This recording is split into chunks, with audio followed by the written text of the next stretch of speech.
Live traffic update muna tayo mga kaarangkada. Ang nakikita nyo sa inyong mga screens ay ang feed mula sa MMDA Metro Base at yan ay ang traffic situation ngayon dyan sa may Espanya Corner, Lacson Avenue. Unahin natin yun sa may bandang kanan ng inyong screen, yung maluwag ngayon ang daloy ng trapiko. Yan yung galing ng Quezon City at pumasok ng Welcome Rotonda.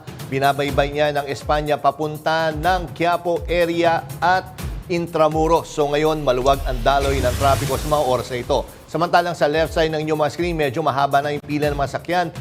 Moderate to heavy na ang daloy ng mga sakyan dyan. Yan naman yung mga galing ng Quiapo at papunta ng Quezon City. Papasok yan ng Welcome Rotonda. June 2, 2025, Lunes, panibagong linggo na naman ang maiinit na mga issue at pangyayari sa loob at labas ng bansa. At dahil walang patid ang pag-arangkada ng mga balita, kasama nyo pa rin kami sa mga kwento ng bayan at lakas ng masa. Sa ngalan ni Nina Corpus, ako si Caroline Bonquin. Bawat komento, pulso ng bayan, importante yan sa amin. Bawat issue, dadaanan natin yan. Kaagapay nyo kami sa mga usaping hindi dapat palampasin. Live tayo sa DZMM Radio Patrol sa East 30, 92.3 FM Radio Manila at lahat ng FMR station sa buong Pilipinas. Gayon din sa Signal TV Channel 31. Ako si Jack Batallones. Ito ang Arangkada Balita. Mag-ina, patay matapos tumaob ang kanilang bangkang sinasakyan. Odd even scheme sa EDSA, iniatras muna kasunod ng suspensyon ng EDSA rebuild. Lockdown ng dahil sa MPAX, fake news ayon sa DOH. 73% ng mga Pilipino nagsabing dapat unahin ni VP Sara ang kapakanan ng bansa kesa pamumulitika. Impeachment case, dapat din daw harapin ng Vice Presidente. At pambato ng Pilipinas sa Miss World 2025 na si Krishna Gravides, kinoronahan bilang Miss World Asia. Sa pool sa CCTV ang karambola ng 4 na sasakyan at isang motorsiklo sa Davao City. Sa Pagadian City, nakunan din sa dashcam ang motorcycle rider na nabagsakan ng malaking sanga ng punong kahoy.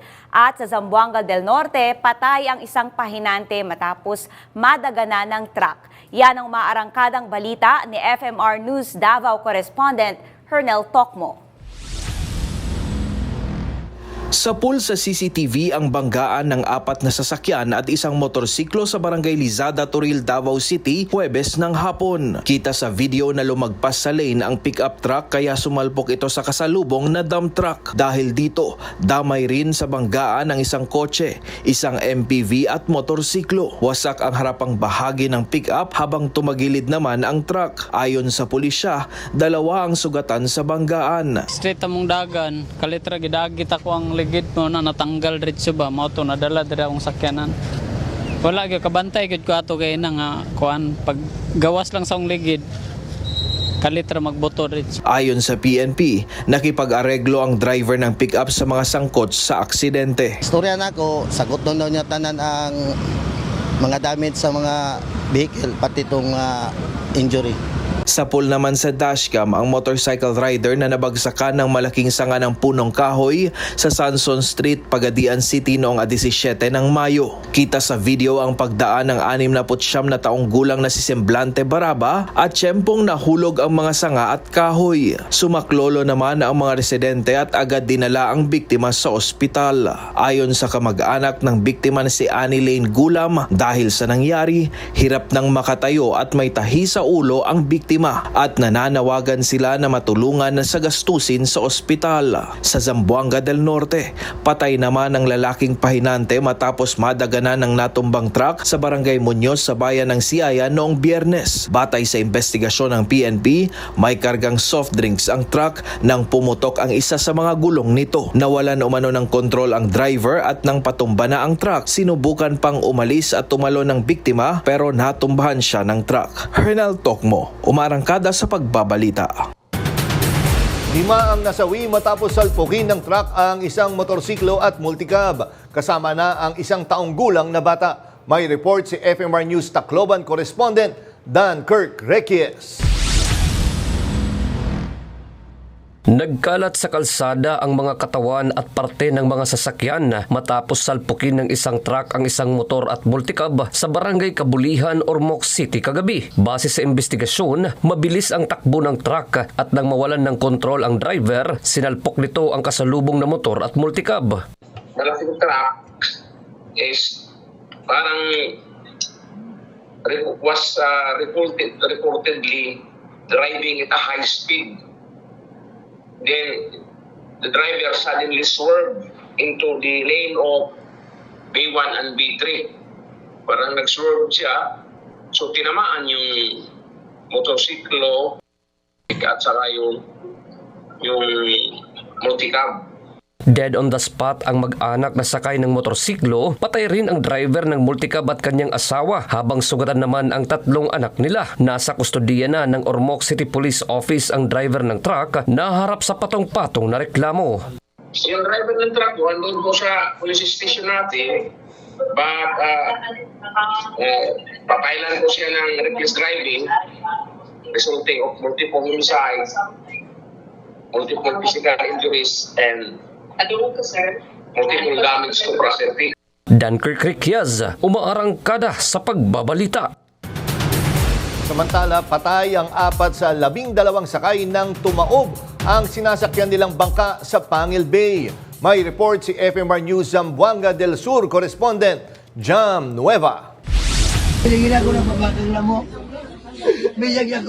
Labis ang paghihinagpis ng lalaking ito habang pinagmamasdan ang wala ng buhay niyang mga anak. Kabilang ang 2 paslit sa mga nasawi matapos tumaob ang sinasakyan nilang bangka sa karagatang sakop ng Pangil Bay mag-aalas 7 ng gabi nitong Sabado. Kinilala ang mga biktima na sina Andre, 3 taong gulang, at kapatid niyang si Earthjan, 9 na taong gulang. Dead on arrival naman sa ospital ang ina ng mga bata na si Divina Aligaya at kapatid niyang si Donabel de la Cruz. 8 iba pa ang nasagip sa tulong ng Tambulig MDRRMO. Ayon sa report ng Tambulig Municipal Police Station, pawang mga residente ng Lalalanaw del Norte ang mga sakay ng bangka. Galing sila sa barangay Balas, Aurora at pauwi na sana nang biglang tumirik ang makina ng pump boat. Dahil sa malakas na alon, tumaob ang bangka. So, when conducting investigation, yun nga, nalaman namin na it's not a transportation, it's a private na pump boat na sinakyan nila.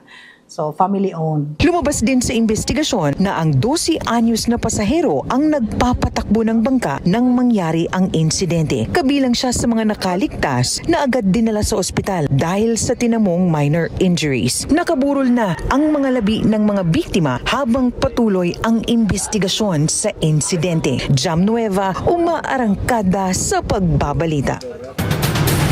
Timbog ang 2 babae sa magkahiwalay na buy-bust operation sa Cebu City. May umaarangkadang balita si FMR Cebu correspondent Clark Pasuit. Arestado sa Barangay Labangon sa Cebu City ang 26 anyos na drug pusher na kinilalang si alias Ann. Nakuha sa kanya ang 175 grams na shabu na nagkakahalaga ng mahigit 1 milyong piso. Ayon sa mga pulis, matagal din nilang isinailalim sa surveillance si alias Ann. Nauna nang nakulong ang kanyang mister dahil sa pagtutulak ng shabu at sinasabing siya ang nagpatuloy sa iligal na gawaing ito. Sa Talisay City naman, nasa kote rin ng mga polis ang isang senior citizen na job order ng Talisay City College. Kinilala ang suspect na si alias Virgie, 61 taong gulang.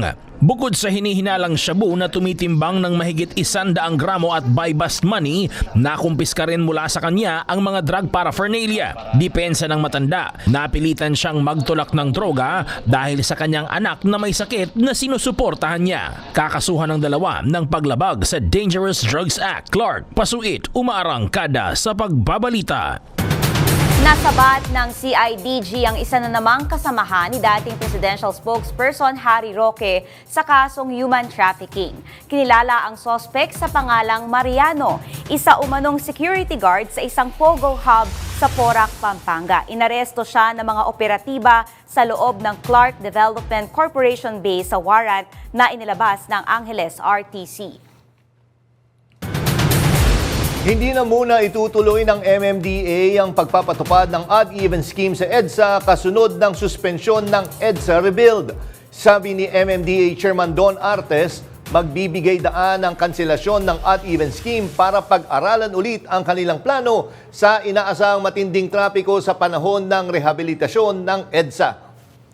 Dagdag niya, magkakaroon sila ng oras para maghanap ng iba pang opsyon sa pag-agapay sa trapiko kaugnay ng EDSA rebuild na hindi magiging pabigat sa mga motorista at pasahero. Nilinaw din ni Artes na ipagpapatuloy ng MMDA ang kasalukuyang number coding scheme, gayon din ang No Contact Apprehension Policy o NCAP. 2 linggo na lang bago ang CNADA adjournment ng 19th Congress at ayon kay Speaker Martin Romualdez, tuloy ang pagtutok sa mahalagang panukalang batas. Tiwala siyang matatapos ito para sa mas maayos na buhay ng bawat Pilipino. Narito ang report ni Angela Babad. Muling bubuksan ang sesyon ng Kongreso ngayong Lunes. At ayon kay Speaker Ferdinand Martin G. Romualdez, walang sayang na araw sa natitirang 2 linggo ng 19th Congress. Kabilang sa mga nakatakdang aprubahan sa final reading, Anti-Offshore Gaming Operations Act o Anti-POGO Bill, Philippine Civil Registry Act, Declaration of State of Imminent Disaster Act, AICS Act para sa Institutional Emergency Assistance at panukalang pagpapalawak sa benepisyo ng senior citizens. Sa Anti-POGO Bill, giit ni Romualdez, panahon nang tapusin ang koneksyon ng offshore gaming sa krimen at katiwalian. Sa record ng 19th Congress, higit 13,000 na panukala ang naihain at 1,493 ang naprubahan sa final reading. 280 sa mga ito ay naisabatas na, 93 sa national at 187 sa local level. Binanggit din ni Speaker Romualdez ang buong suporta ng Kamara sa 20 peso rice program ni Pangulong Marcos at sa laban kontra fake news at disinformation. Matapos ang 8th LEDAC meeting, iniulat ni Romualdez na 27 sa 28 LEDAC priority bills ay aprobado na sa Kamara. Tanging ang amyenda sa Agrarian Reform Law ang naiwan. Patuloy ang paninindigan ng House of Representatives na matapos ang lahat ng makabuluhang batas bago ang June 13 adjournment. It is a nation we must uplift, protect, and propel into a future. Angela Babad, umaarangkada sa pagbabalita. Balik trabaho ang Kongreso ngayong Lunes, kasama sa inaasahang tututukan ang pagbusisi sa 360 presidential appointees ni Pangulong Ferdinand Marcos Jr. Ayon kay Assistant Minority Leader Johnny Pimentel, target ng Commission on Appointments na tapusin ang lahat ng confirmation hearings bago ang CNADA adjournment sa Hunyo 13. Kabilang sa mga ipipresenta bukas na mga bagong kalihim, sina Transportation Secretary Vince Dizon, DICT Secretary Henry Roel Aguda at Presidential Communications Office Secretary Jay Ruiz. Sa June 4 naman, sasalang ang ilang commissioner mula sa COMELEC Civil Service Commission at Commission on Audit. Kasama rin sa mga isasalang sa iba't ibang hearing ang 294 high-ranking military officers at higit 50 senior foreign service officers. Bagong promo para sa mga pamilya ang inilunsad ng pamahalaan sa mga riles ng tren. Layunin nito na palakasin ang sama-samang paglalakbay at bigyan ng diskwento ang bawat pamilya tuwing linggo. Kasabay nito, inanunsyo rin ng Pangulo ang pagpapatigil muna ng EDSA Rehab. Narito ang ulat ni Cherubim Ganaden. Personal na nagtungo si Pangulong Ferdinand Marcos Jr. sa GMA Kamuning Station ng MRT3 kasama ang kanyang pamilya para pangunahan ang paglulunsad ng Pamilya Pass 1+3. Sa ilalim ng promo, isang nagbabayad lang ng pamasahe at 3 miyembro ng pamilya ang makakasakay ng libre tuwing linggo. Sakop nito ang MRT3, LRT1 at LRT2 mula June 1, 2025 hanggang sa huling linggo ng June 2028. Para naman mabigyan natin ng pagkakataon yung ating mga pamilya, mga magkabarkada na magkasama. Layon ng programang ito na isulong ang bonding ng mga pamilya at hikayatin ang paggamit ng tren bilang abot-kayang transportasyon. Sa kanyang talumpati, pinuri ng Pangulo ang inisyatiba bilang hakbang para sa matatag na pamilyang Pilipino. Sana naman mabigyan natin ng pagkakataon ang ating mga kababayan na maramdaman nila yung linggo. Kasi alam naman namin napakahirap ng oras ng commuter. Kasabay ng event, inanunsyo rin ni Pangulong Marcos ang pansamantalang paghinto sa nakatakdang EDSA rehabilitation. Pag-aralan natin itong mga bagong teknolohiya na nakikita natin, pag-aralan natin, gumawa tayo ng magandang plano, baka naman, imbes na 2 taon, magawa natin sa 6 na buwan. Ayon sa kanya, maglalaan muna ng 1 buwan ng pamahalaan para pag-aralan ng mas mabilis at epesyenteng paraan ng pagkukumpuni gamit ang modernong teknolohiya. Cherubim Ganaden, umaarangkada sa pagbabalita.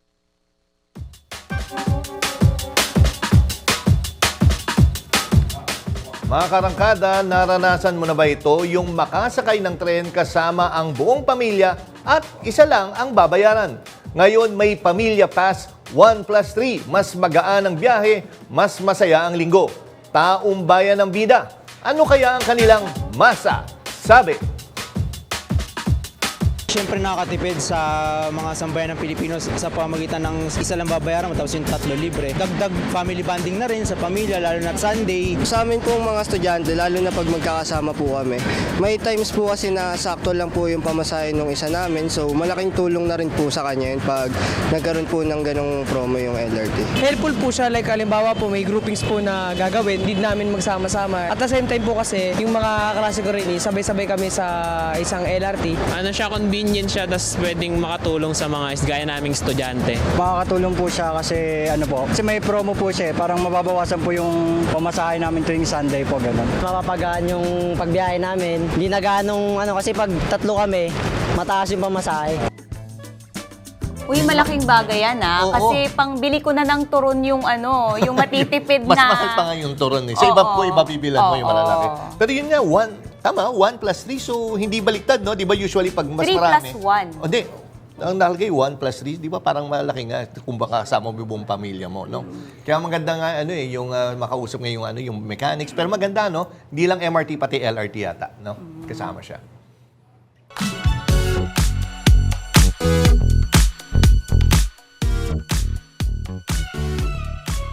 Happy Monday mga kaarangkada at ito na ang mga latest sa showbiz balita. Bigumang masungkit ni Krishna Gravides ang Miss World 2025 crown, kinoronahan naman siya bilang Miss World Asia.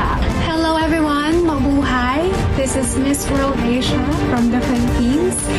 I can't even put into words how I feel right now, but I am immensely proud of how far we've come, Philippines, and also I'm so proud of my sisters. I know that this is something that we will all treasure forever, so thank you so much, Miss World Organization. Thank you, Telangana, for hosting us. Thank you so much for this remarkable journey. Hindi man pinalad manalo, umabot hanggang top 8 ang pambato ng Pilipinas na si Krishna Gravides. Mula sa top 8 ay pinili ang top 4 sa huling elimination round bago piliin ang 72nd Miss World. Sa elimination rounds, pinili ang mga kandidata mula sa 4 na categories based sa continent: Americas and Caribbean, Africa, Europe at Asia and Oceania. Kinoronahang Miss World 2025 si Opal Suchata Chuangsri ng Thailand. Kinanap ang Grand Coronation Night ng International Pageant sa India nitong Sabado. Ang pageant ay sinalihan ng 108 candidates mula sa iba't ibang bahagi ng mundo. Maraming salamat for raising our flag, Krishna Gravides. Marami pa po tayong mga chikang aabangan. Balik muna sa inyo, Jack and Carolyn. Sa aming pagbabalik, 3 minutong pagre-responde sa emergencies planong ipatupad sa buong bansa ng PNP Chief Nicolas Torre. Marami pang maiinit na balita sa pagbabalik ng Arangkada Balita. Formal nang itinalaga si Police General Nicolas Torre III bilang bagong hepe ng Philippine National Police. Narito ang report. Police Major General Nicolas Deloso Torre III is promoted to the rank of Police General in permanent status. Pinalitan na kanina ni Police General Nicolas Torre III si Police General Romel Francisco Marbil bilang hepe ng Philippine National Police. Mismong si Pangulong Ferdinand Marcos Jr. ang nanguna sa change of command ceremony at retirement honors para kay Marbil sa Camp Crame. General Marbil, you led the PNP with the compass firmly set on integrity. Pinasalamatan ng Pangulo si Marbil sa serbisyo nito sa bayan at sa pagpapanatili ng integridad, profesionalismo at respeto sa karapatang pantao ng pulisya. Hamon naman niya sa bagong PNP chief na si Torre, panatilihing malinis at marangal ang hanay ng pulisya. Bilisan ang investigasyon sa mga kaso laban sa mga pulis na lumabag sa batas upang maibigay natin ng hustisya sa lalong madaling panahon. Paigtingin din ninyo ang presensya ng kapulisan sa mga lansangan. Iparamdam natin sa mga Pilipino na may pulis na handang dumamay at pagtanggol sa kanila sa lahat ng oras. Paalala niya sa PNP na huwag gamitin ang pagiging alagad ng batas para sa pansariling benepisyo at interes.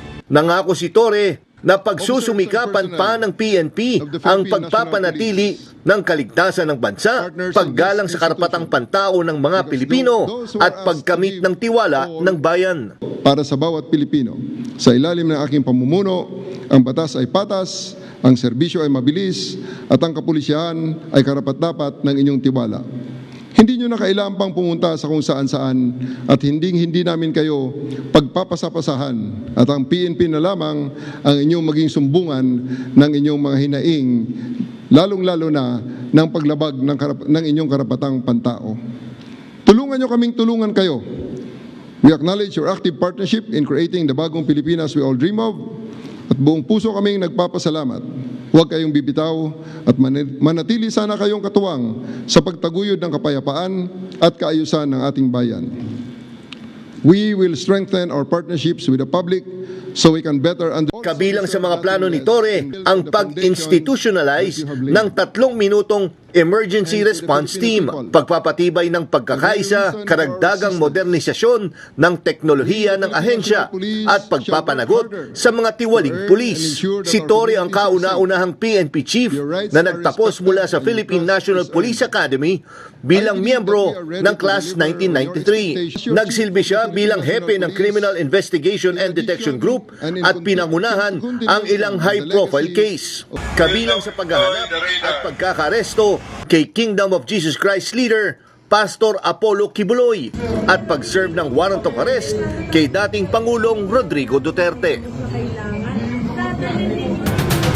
Itinanggi ng Department of Health na may ipinatutupad na lockdown dahil sa Mpox. Ayon sa DOH, bagamat tumataas ang kaso ng Mpox, mas mababa pa rin ito kumpara sa naitala bilang noong 2024. Binigyang diin ng Department of Health na wala pang naitatala sa Pilipinas na kaso ng Mpox Clade 1B, ang variant na mas madaling makahawa. Lahat umano ng kaso ng Mpox sa bansa ay kabilang sa Clade 2 na hindi gaanong nakakahawang variant at mas mababa ang mortality rate.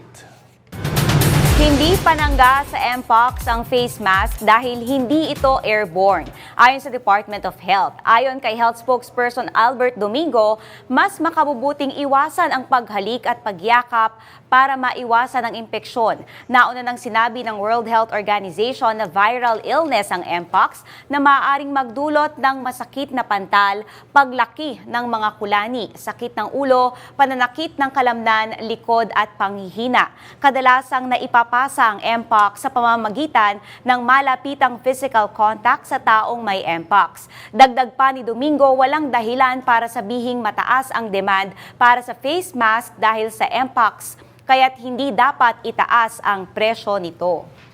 Ayun nga, partner, di ba? Nakita mo yung sa Davao yata, di ba? Yung nagkaroon ng panic buying or yung pinapakyaw nila yung mga face mask. Ayun, nilinaw ng DOH na hindi naman pala. Tapos ang masama pa, nabasa mo yung over the weekend, di ba? Yung lumang art card na ginamit ng ECQ, binuhay na naman nila. Kaya kaya maganda siguro malinaw na DOH kung ano ba talaga, gaano nakakahawang Mpox at ano ba talaga yung situation ngayon. Tsaka ang dami kasing kumakalat na mga fake news na kailangan ay malinaw natin sa Department of Health. Kaya kaugnay niyan. Yan.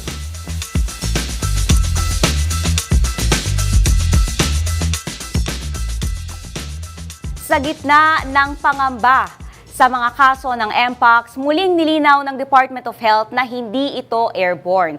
Kaya't hindi proteksyon ang pagsusuot nga ng face mask laban dito. At para nga ipaliwanag ang mga dapat nating malaman sa Mpox, kasama natin ngayon si Health Spokesperson and Assistant Secretary Albert Domingo. Magandang hapon po, ASEC Albert. Magandang hapon, Caroline at Jack. Magandang hapon sa lahat ng mga nakikinig at nanonood sa atin. Yes, magandang hapon po, Asek Domingo. Yun nga, pwede ba natin ipaliwanag kasi nakita nga natin dun sa Davao. May report kami last week sa Davao. Medyo nagkaroon ng panic buying tungkol sa mga pagbili ng face mask. Ano masabi niyo tungkol po dito? Jack, una sa lahat, di naman kailangan magpanik. At ikalawa, kung bibili man, kung magkakaroon ng buying, hindi face mask dapat yung binibili dito. Ang ating Mpox po, ang paglipat, ang paghawa ay sa close, intimate physical contact, skin to skin, balat sa balat. Hindi po siya dumadaan sa respiratory passages, hindi po siya airborne. So kung akala po natin ay, kasi marami sa atin ang karanasan lamang sa infectious disease ay nung nangyari po nung nakaraang pandemya, hindi po lahat ng mga mikrobyo o kaya virus ay ganun ang paraan. Depende po yan kung ano yung ating virus. Sa Mpox po, hindi siya airborne at isa pa, Jack tsaka Caroline, ang ating Mpox nakikita, wala tayong asymptomatic patient na Mpox. Ang Mpox, ano po yung mga simptomas? Makikita nyo, meron pong butlig sa katawan, meron pong lagnat na sumasabay, at meron rin maaaring magkaroon ng ating pamamaga ng mga kulani o yung sinasabing lymphadenopathy. Jack and Caroline. ASEC, so ika-clarify ko lang, no? Para makahawa yung isang tao na may Mpox, kailangan meron siyang butlig-butlig.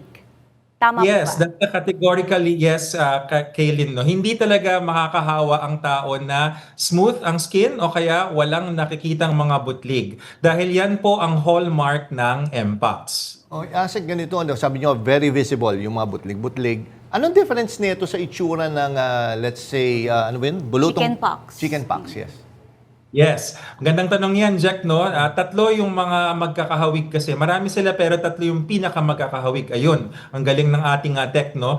Yung yung chickenpox timing, saka yung measles. Yung Mpox, ang pinag-uusapan natin, pag nakita nyo yung butlig, medyo magkahawig siya dun sa chickenpox. Meron ng mga slight differences, pero maski kaming mga doktor, ako isang doktor rin ako, pero hindi ako dermatologist, madali kaming malito. Kasi tinitignan namin, pare-pareho ba yung itsura, meron bang pamumula o wala, may paglubog o hindi. Pero suma total, magkahawig siya. Tapos yung measles, may kahawig rin. Kasi merong stage yung Mpox na nagsisimula siya sa pantal na walang butlig. Pero, ang pagkakaiba nung tatlo, simulan natin sa chickenpox. Si chickenpox, yung pinaka-common, yan yung bulutong tubig. Marami sa atin nagkaroon na yan, no? Yes. At ito ay sabi nga ng mga doktor, napaka-benign. Halos walang namamatay sa chickenpox. Kaya nga ang sabi, noong unang panahon, pag yung mga bata naglalaro, tas merong isang may bulutong, sige, pagsamahin mo na sila kasi lifelong ang immunity ng bulutong. Ngayon, bago tayo pumunta sa Mpox, yun namang measles o tigdas, yan ang pinakadelikado. Ang measles po ay nakamamatay, lalo na sa mga hindi bakunado. At ang measles ang airborne, hindi yung Mpox. Yung measles kasi kapag hindi po nagamot yan, nagkakaroon ng encephalopathy, pamamaga ng utak, pwedeng ganon. Pwede rin sa ating baga, may pulmonya. Lahat ng mga nabanggit kong yun, wala po tayong nakikita doon sa Mpox na clade 2 variant na nakikita natin sa Pilipinas. Dalawa kasi yung pinakamalaking grupo ng Mpox, yung clade 1 tsaka yung clade 2. Ang clade 2 yung nakikita natin since 2022, wala pa ho tayong nakikitang clade 1 or 1B, yung isa pang pangalan niya, na nakapasok sa ating bansa. Yun po yung mas delikado. Finally po, ASEC Domingo, ito po kasi yung tanong syempre ng marami ngayon, paano ko po protektahan yung sarili ko? Paano halimbawa kung nasa mataong lugar ka? Kasi di maiiwasan na may doon, magkakiskisan kayo ng balat. Paano po ang proteksyon sa publiko kung hindi po face mask? Siguro, Jack, bigyan natin ng jacket si Kaylin. Naka-jacket, But serious, yung mga long sleeves, dinadaan ko sa biro para madaling tandaan. Ang ating MPAX kasi balat sa balat. So simple, magsuot, lalo na ngayon, no, tumitingin ako sa bintana, umuulan-ulan sa labas ng tayuman. Magsuot po tayo ng mga jacket, mga kapote. Yung mga bata, practical advice. Cute pa ng mga kapote ng mga bata, di ba? May mga cartoon characters. Para hindi sila nagdidikitan. At isa pa, gumamit tayo ng mga alcohol, hand sanitizer, or ang the best talaga is maghugas ng kamay, tubig at malinis sa tubig tsaka sabon para maalis natin kung ano man yung mga nakakapitan natin sa paligid-ligid. Okay, kasi kanina si Kalim bumibili na ng PPE na naman eh. Biro lang kasi hindi po. Maraming salamat po, DOH spokesperson Albert Domingo. Finally, napagbigyan nyo kami dito sa Arangkada Balita. Magandang gabi, sir. Mabuhay po kayo. Magandang gabi, Kaylin and Jack. Magandang gabi po sa lahat. Sa mga nanonood, tandaan mas mahalaga ang pag-iwas sa direct contact kaysa sa pagkabahala sa hangin. Ugaling malinis ang katawan at maging maingat sa physical contact. Binanata ng Pilipinas ang propaganda umano ng Beijing sa harap mismo ng mga opisyal ng China sa Shangri-La Dialogue sa Singapore. Diretsong sinabi ni Defense Secretary Gilbert Chodoro na may malalim na kakulangan ng tiwala sa mga hakbang ng China sa West Philippine Sea. Narito ang ulat ni Ryan Paraboles. China said that these were temporary havens for fisherfolk.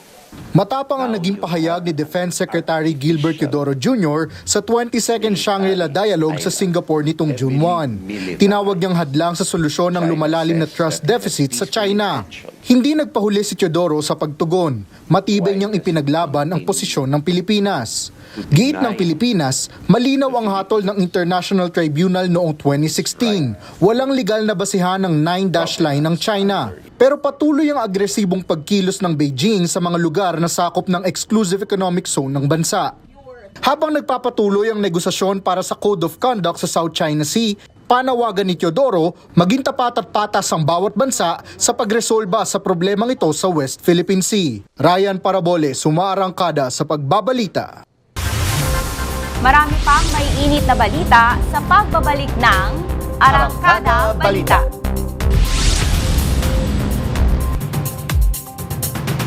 Sa gitna ng muling pagkaantala ng impeachment trial ni Vice President Sara Duterte, nanindigan si House Speaker Martin Romualdez sa Senado na ang bahala kung itutuloy pa ang proseso. May report si Angela Babad. Speculative. Yan ang naging sagot ni House Speaker Martin Romualdez sa tanong kung tuluyan ng mawawala sa kalendaryo ang impeachment trial ni Vice President Sara Duterte. Well, everything is speculative at this point. But we hope things resolve itself positively for all. Matatanda ang ipinasok ng Kamara ang verified impeachment complaint sa Senado noon pang Pebrero. Pero ngayong June 2 na sana ang pagbasa ng Articles of Impeachment. Inurong na naman ito sa June 11, huling araw ng sesyon ng 19th Congress. Yung impeachment complaint ay nasa Senado na. So we leave it to their sound discretion as to how they want to proceed and conduct, no? Paliwanag ni Senate President Cheese Escudero, kailangan munang pagtuunan ng mga panukalang batas sa ilalim ng LEDAC. At ayon kay Speaker Romualdez, dapat igalang ang pasya ng Senado. So it's best we leave it to the sound discretion of the Senate on how they plan on disposing of it. Habang wala pang pinal na desisyon, tuloy ang tanong, may mapapala pa ba ang impeachment case ni Vice President Sara o mananatili itong nakabinbin sa Senado? Angela Babad, Umaarangkada sa Pagbabalita. Muling nagbukas ang Senado ngayong Lunes matapos ang mahabang 3 buwang break para sa halala nitong Mayo.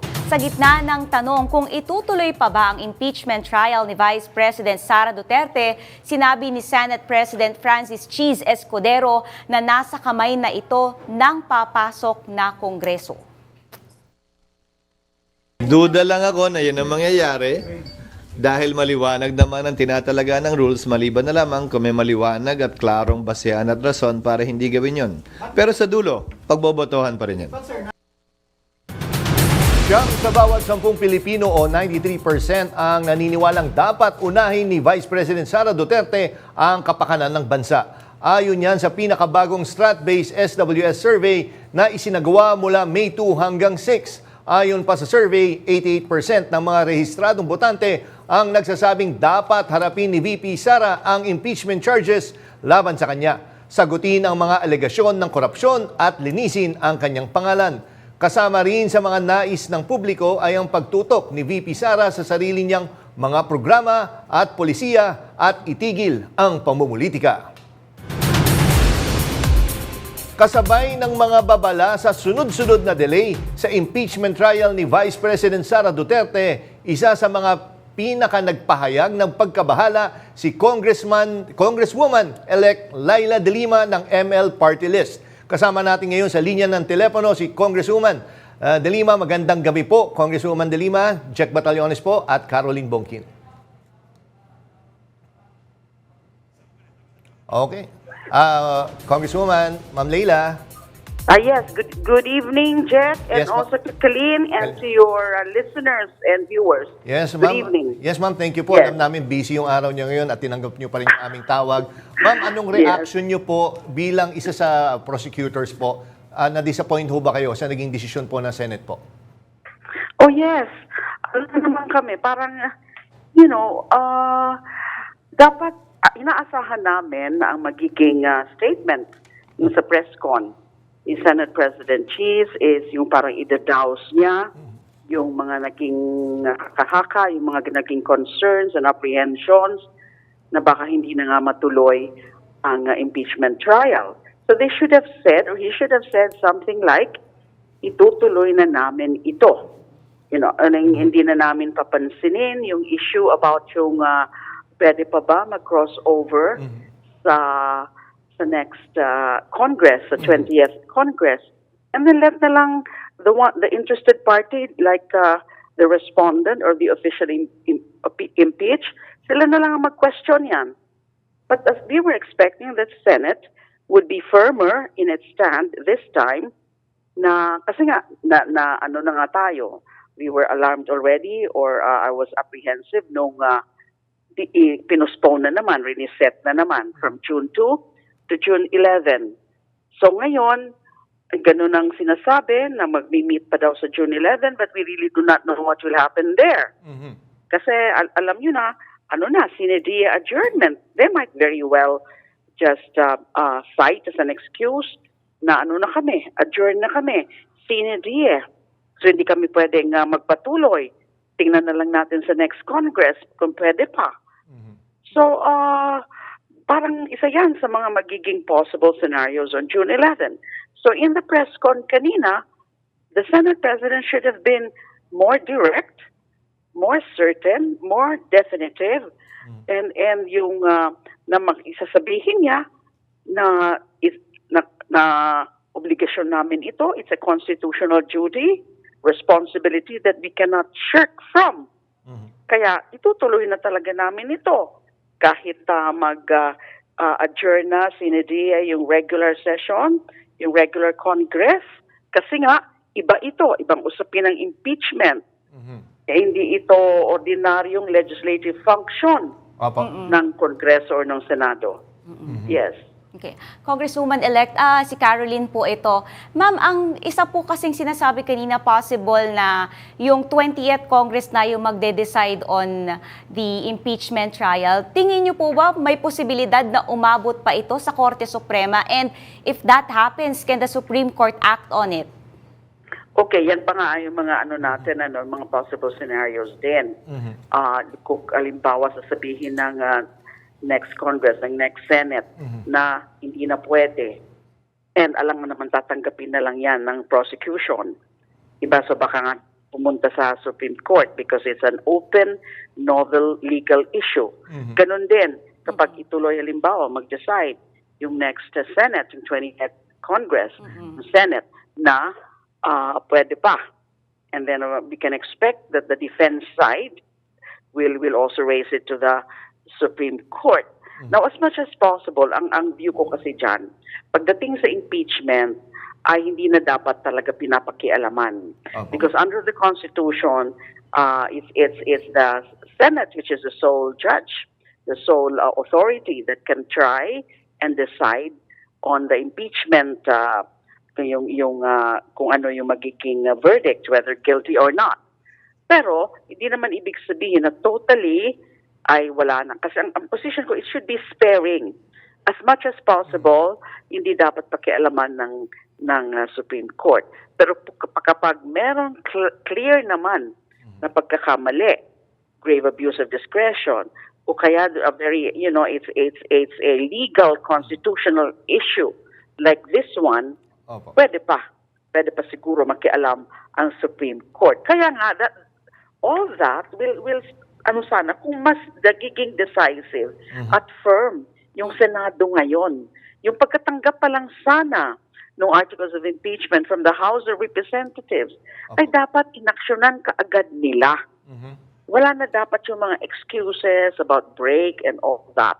Diba? Kasi malinaw na ibang usapin ang impeachment na talagang hindi yan optional sa kanila kung magpo-proceed ba sila sa trial or not. It's not optional. Wala silang dyan. Wala silang leeway. Because nakasabi yan sa Supreme Court, sa Constitution, napakaklaro niyan. Kapag tinransmit na yung articles of impeachment and trial by the Senate shall forthwith proceed. Malinaw na malinaw yon. Kaya nga, again, maraming salamat po, Congresswoman-elect Laila De Lima. Napaka-gracious nyo. Kahit busy kayo today, alam ko dami nyo inaasikaso. Tinanggap nyo pa rin yung tawag namin dito sa Arangkada Balita. Hopefully next time, mas mahabang oras po para mapag-usapan natin ito. Yes. Ma'am, salamat ulit. Mabuhay po kayo. All right. Good evening. Good evening. Sunod-sunod ang delay, tila unti-unti raw lumalabo ang inaabangang impeachment trial ni Vice President Sara Duterte mula June 2. Iniurong muli sa June 11 ang pagbasa ng reklamo. Dahilan daw, priority bills, pero para sa ilan, baka ito na ang simula ng pagkalas sa impeachment process. Para talakayin ang mga legalidad ng mga delay at posibleng pagbasura sa kaso, kasama natin ngayong gabi si Attorney Virgil Ligutan. Magandang gabi po, Attorney. Magandang gabi, Jack, at saka Caroline. Yes, to all our televiewers, good evening. Salamat ulit. Bumalik kayo dito sa Yes, Jack. Yes, Attorney, narinig niyo naman po yung frustration po sa ni Representative De Lima. Kayo po, are you optimistic na matutuloy ito? There's no opportunity for optimism. Walang reason for optimism. Narinig natin yung mga pronouncements kanina sa Senate. It's kind of alarming.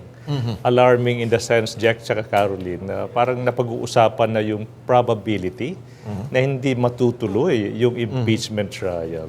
The fact na napag-uusapan yung hindi pag-usad ng isang impeachment trial na nakasaad sa saligang batas, for me, yun ay nakakabahala. It's really, really alarming. Yung na-mention ni Congresswoman-elect Laila De Lima, I beg to disagree na ito ay isang novel issue na pwede ba mag-crossover from the 19th to the 20th Congress. I think the public should know that in 2004, the Supreme Court of the Philippines had the opportunity to settle an issue that is kind of similar to the issue that we are having now. Yung issue sa 2004 in the case of Pimentel versus Joint Committee of Congress was, pag natapos na ba yung isang Congress, pwede bang ipagpatuloy yung hindi nila natapos na gawain? In that case, the Supreme Court said, teka muna, we have to distinguish on one hand, ano yung sinasabing legislative functions, saka ano yung non-legislative functions. Yung mga sinasabi ng ibang abogado, legal experts, quote-unquote, sa on-air, sinasabi nila na pag hindi daw natapos yung impeachment proceedings in the 19th Congress, hindi na pwede mag-crossover. Because, totoo yun, nasa rules both ng Senate tsaka ng House, na yung mga bills, yung mga proceedings, lahat ng items na hindi matapos, hindi ma-resolve ng isang Congress, hindi pwede mag-crossover. But we have to distinguish. that only applies to what we call legislative functions of Congress, both the House and the Senate. Now, what about those non-legislative functions? I think the public should know, aside from being a lawmaking body, Congress also acts from time to time, like, for example, the National Board of Canvassers, or on the other hand, pwede rin as an impeachment courts. Either of the two, when Congress acts as such, Congress acts and or performs its non-legislative functions. Now, if you apply yung limitations to Congress as a legislative body to its non-legislative functions, for me, yung discussion is, with all due respect, hindi siya malalim, it lacks depth, it lacks rigor. So mali po yung interpretation na hindi pwedeng gampanan ng 28th Congress yung pag-try ng isang impeached official just because yung nag-impeach is the previous Congress. I would like to cite an example, Jack tsaka Caroline. In the United States of America, it's not an issue. All right? In the history of the United States, Estados Unidos, pangatlo o pang-apat ng beses na yung isang Congress yung mag-i-impeach, pero yung susunod na Congress ay yung mag-trial. Walang question doon. The last would be yung case, yung well-publicized case ni Bill Clinton. It was the 105th Congress which impeached him, pero it was the 106th Senate which tried the former president. So there is really no legal impediment to the 20th Senate doing the trial just because it was the 19th Congress who did that. Alam mo, Jack sa Caroline, ito may kasabihan eh. Pag gusto ang daming paraan, pag ayaw ang daming dahilan. Now, a question, siguro yung public is nagtatanong, Attorney, posible bang hindi ituloy? Yes, Naku, hindi. It will be a grave violation of the Constitution. It's a travesty of the Constitution. Nakasulat sa Constitution, upon receipt of the articles of impeachment, the Senate should convene itself as the impeachment court and trial shall proceed forthwith immediately. Tsaka yung, with all respect, may na-mention kanina na pagbubutuhan daw yung whether magpo-proceed. For me, with all due respect, that's not sanctioned by the Constitution. The Constitution only allows two things, two outcomes of an impeachment trial. Either for the Senate to acquit or to convict after trying the case. Hindi po option, Jack, tsaka Caroline, yung pag-dismiss ng isang impeachment trial. For me, that is unconstitutional. It is a disservice to Article 11 of the Constitution. Siguro, just to drive home the point, no? Attorney, pwede ba na mag-iiba yung mga judges saka mga abogado? Tsaka, you know, that's allowed. That's allowed. That's happening almost daily in the Philippines. Pag yung kaso umusad na, pwede yung palitan yung judge. Pero same court yan. Same with the Senate. It is the same Senate that we are talking about. It is the same impeached official that we are talking about. It is the same House panel that we are talking about. Yung mga personalities lang doon yung nag-iiba. So there's really no constitutional prohibition to that. Caroline sa Jack. Yes. Yung sinasabi po kasi nila, pwede bang hindi i-count na within 1 year, yung 1 year bar? Okay. Pwede bang i-count na pag nagbago ng Congress, kahit wala pang 1 year since maipasa yung complaint, counted siya as 1 year? Okay, so yun yung problem doon, no? Kasi Caroline, if we look at the Constitution, isang time limitation, isang temporal limitation lang yung nakasulat doon. Yung hindi lang po pwede yung pag-initiate within 1 year. Now the problem is, if they are forcing the issue, sasabihin nila na anyways you can refile it. Ayun, so that will be a violation now of the 1 year bar rule. So for me, it's like parang nagiging constitutional absurdity yung mga interpretations na ririnig natin on air. Napakaklaro ng batas, napakaklaro ng saligang batas. Once the Senate receives the impeachment, articles of impeachment, trial must proceed forthwith immediately. Yung nga yung issue, sabi ni former Senator De Lima, parang there's a constitutional violation na yung hindi pag-proceed ng trial forthwith. Okay, for me, when the issue started in February, I was one of those who were advocating, yes, tama. But you know, we have been giving the Senate much leeway, elbow room. discretion na po pwede, pero up to what, anong limit anong limit pwede lang ma-stretch yung term na forthwith or immediately dapat nag-proceed yung trial. But for me, parang that's beside the point kasi the issue now is it's really alarming. The public should know that there is that likelihood, may posibilidad na hindi umusad, hindi magpatuloy yung impeachment trial in the Senate. That will be the first time this is happening, will be the laughingstock of the entire world. We cannot follow through what we started. Public accountability at stake here, Jack tsaka Caroline. So, Sige. okay. What if naman po, paano kung nag-resign si Vice President Duterte before the impeachment trial? Kasi yan yung nangyari previously with Comelec Commissioner and Comelec Commissioner Andres and with Ombudsman Gutierrez. All right, so I think that's also an issue now. I will abide with the opinion of then Father Joaquin Bernas. In his book, he said, despite the possible resignation of an impeached official, dapat magpatuloy pa rin yung trial. Why? Ano yung reason doon?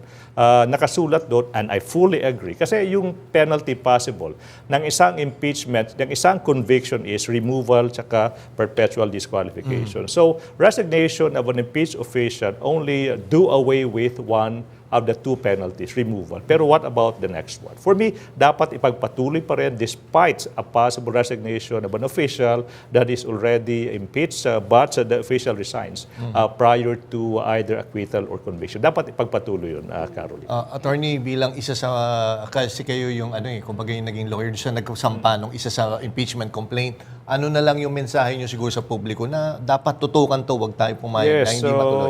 So, we are busy. We have our individual concerns. Pero mga kababayan, what is at stake here is the Constitution. What is at stake here is public accountability. Yes, messy. Yes, magulo yung impeachment. But at the core of impeachments is the opportunity of the Filipino people to extract accountability from the highest ranks of government. So yes, it will be messy, but so be it. Walang impeachment proceedings na hindi messy, but so be it. There's no other option, Jack tsaka Caroline. Alright. Again, salamat po again, Attorney Ligutan, sa pagpasyal po dito sa aming studio. Hopefully, makausap pa namin kayo sa mga future episodes with regards din sa impeachment. At sana matuloy po. Alright. Thank you so much. Salamat, sir. Ingat po kayo. Musika, sayawan at puro good vibes. Yan ang bumungad sa mga sumali sa Ka-Vibes Fun Day sa UP Sunken Garden itong Sabado. Pumalo ang energy levels mula umaga hanggang hapon at ngayon, silipin natin ang mga eksena sa report ni Kat Kahukom. Umaga pa lang, dagsana ang mga ka-vibe sa UP Diliman Sunken Garden para sa isang araw ng galaw, tawanan at kasiyahan. All out sa Zumba sessions ang buong crowd. Mula bata hanggang senior, walang patinag sa dance floor. Hindi lang Zumba, may pa-live music din.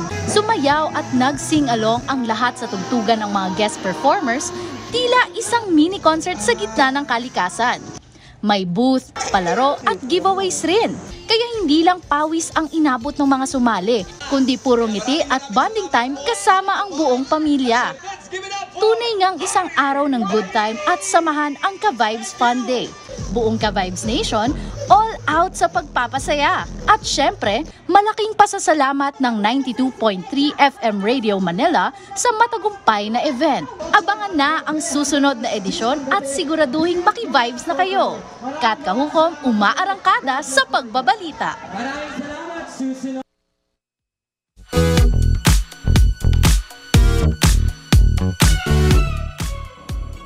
Dumagundong nitong weekend ang Philippine Arena para sa 2-day kick-off concert ng Kings of P-Pop, ang SB19. From from end to end ng arena. Hindi magkamayaw ang 18 sa bawat number na inihanda ng SB19.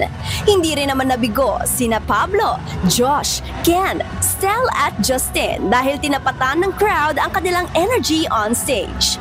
One for the books kind of experience nga ang ipinakita ng SB19 with every performance. Kabilang sa mga hit song na pinerform ng grupo ang Dam, Dungka, Gento at marami pang iba. At syempre, as an ode sa lahat ng sumuporta sa kanilang journey and to cap their concert experience, ilang fans ang maswerteng nalapitan ng Kings of P-pop para sa inaasam na autograph. Sa isang Facebook post, pinasalamatan ng Kings of P-pop ang 18 sa kanilang pagpuno sa arena. After ng kick-off, nakatakda namang dalhin ang simula at wakas world tour sa Amerika, Singapore, Qatar, Saudi Arabia at United Arab Emirates.